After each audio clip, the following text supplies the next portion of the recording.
The Live That Never Ended. 24 hours of real terror. Lucas wasn't famous. His YouTube channel, created enthusiastically 2 years earlier, barely surpassed 1,000 subscribers. He talked about urban legends, bizarre cases, scary stories, anything that could attract fans of the supernatural. His videos had simple production, low light, an old camera, a dark background with horror movie posters, but he was sincere, and that created a certain cult charm for the channel. One Saturday night, while editing another video about creatures seen in the forest, he had an idea. What if I did a 24-hour live stream just reading real stories sent by subscribers, like a special, no cuts, no breaks? He smiled to himself. It was risky, but maybe that was what would make him relevant. He spent the next 2 days preparing everything, posting a request for followers' stories, selecting the best ones, testing audio and lighting. He placed fake candles behind the chair, a mask hanging in the corner of the set, and made the environment with that calculated, spooky vibe his audience loved. On Wednesday night, he scheduled the broadcast for the next day, Thursday, midnight. He titled the live stream 24 Hours of Real Terror, Stories You Won't Forget. In the description, a provocative call. Can you stay with me until the end? I don't recommend watching alone. He shared it in every horror group he knew and went to bed feeling something different in the air. A slight anxiety, yes, but also that adrenaline that comes before something important. Lucas didn't know yet, but the live stream wouldn't just change his channel. It would change everything.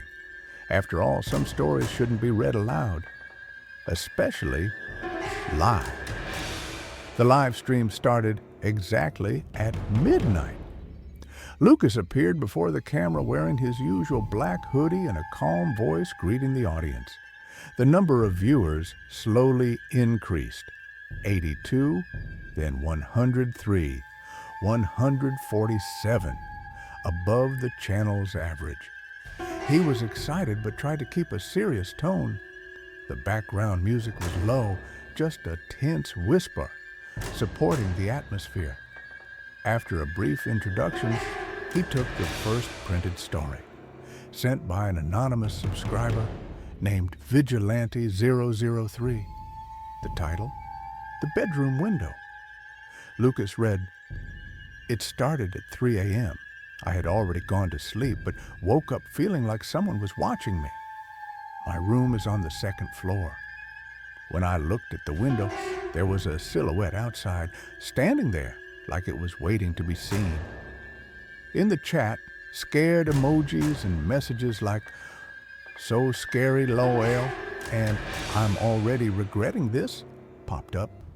Lucas smiled slightly, keeping the reading pace. I froze. It couldn't be real. The strangest part was how the figure seemed to be smiling, even in the dark, like it knew me. I didn't have the courage to move. When I finally got the strength to get up, it was gone. But there was something scratched inside the glass. "I'll be back." Lucas looked up and commented, "Okay, heavy way to start, but a great story." At that moment, a new message appeared in the chat. "The window behind you just moved." Lucas glanced quickly behind him. Nothing. He laughed and shook his head. "Already trying to scare me, huh?" But as he returned to reading the next story, "Hey, what was that?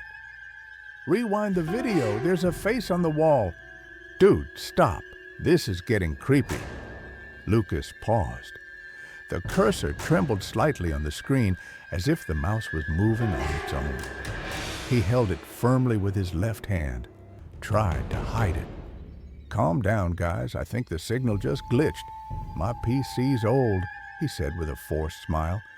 He read one more story, but the atmosphere had changed. The soundtrack was more muffled. The microphone, previously clear, began picking up low noises, creaks, distant footsteps, something like an incomprehensible whisper. He paused the reading, took off his headphones, and frowned. "Did you hear that?" The chat reacted instantly. "It's behind you. Don't turn around." Then a new super chat appeared. Amount $6.66.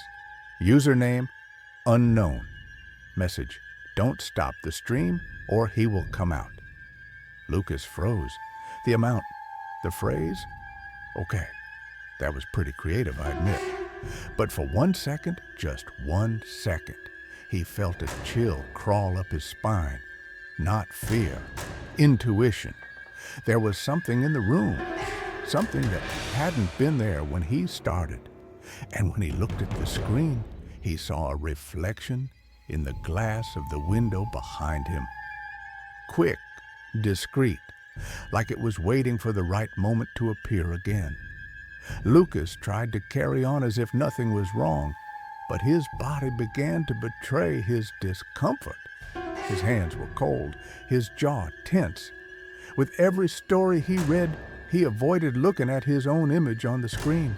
It was like something there wasn't right. During the next story, the sound of footsteps echoed from upstairs. The problem was, Lucas lived alone. The live stream kept transmitting perfectly, and the chat was crazy. "Did you hear that? The camera's catching movement on the ceiling. Get out of there, man. This isn't a joke anymore." He stood up, nervous, and walked toward the hallway. The camera showed him from behind, walking away. Then something strange happened. On the live stream, the image froze for a second. And when it came back, Lucas was still there, in front of the camera, sitting, motionless, with a slight smile. But how? He wasn't there anymore. Lucas ran back upon seeing his own fixed image on the screen. He blinked, stunned. The broadcast showed his figure sitting as if he had never left. He moved his head. On the live stream, he didn't move. With trembling hands, he went to the computer, tried to click End Stream. Nothing. The button had disappeared.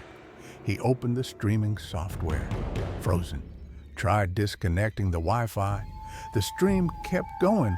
He pulled the power cord. The live stream continued. On the screen, the other Lucas finally moved. Slowly, as if he had noticed he was being watched. Then he looked straight at the camera. It was him, but it wasn't him. "This doesn't make sense," he murmured, stepping back. The reflection smiled. At the bottom of the screen, the live stream timer read 3:33 a.m., living below. A new message appeared in the chat, automatically pinned without his doing. "He already knows who you are." Lucas stepped away from the desk. He finally felt something watching him from inside the screen. And maybe it had been there since before it all started. The air in the room felt thicker, almost suffocating. Lucas no longer knew what was reality and what was happening inside the screen. He felt the other's eyes watching every move. The monitor's light cast strange shadows around the room, seeming to come alive. Trying to stay calm, Lucas began speaking aloud, as if confronting the digital entity. "Who are you? What do you want from me?" The reflection on the screen didn't answer with words, but began moving autonomously. Frighteningly, the figure slowly raised its hand and pointed at Lucas. The live stream sound distorted, emitting deep noises and static. A cold wind swept through the room, extinguishing the fake candles he had lit. Lucas ran to the door, tried to open it, but it was locked. The phone on the desk started ringing on its own. He answered, but heard only heavy breathing on the other end. The image on the screen changed. The other Lucas was now outside the house, staring intently at the bedroom window. The computer's voice, distorted and whispering, said, "Now it's my turn." Lucas shivered down his spine. He realized he couldn't trust his own image nor the technology around him anymore. The figure on the screen was real. He was trapped. Panicked, he tried to turn off the computer, but the power button didn't respond. The live stream kept running, showing scenes of a dark hallway where Lucas seemed to wander, lost. Suddenly, the stream showed something impossible. Two Lucases walking in opposite directions as if time itself had broken. The reflection smiled, showing a distorted face, completely black eyes. "You are no longer just you," whispered the digital voice. Lucas felt the room spin. The last thing he saw was his own face on the screen, frozen in an expression of pure terror. Days passed.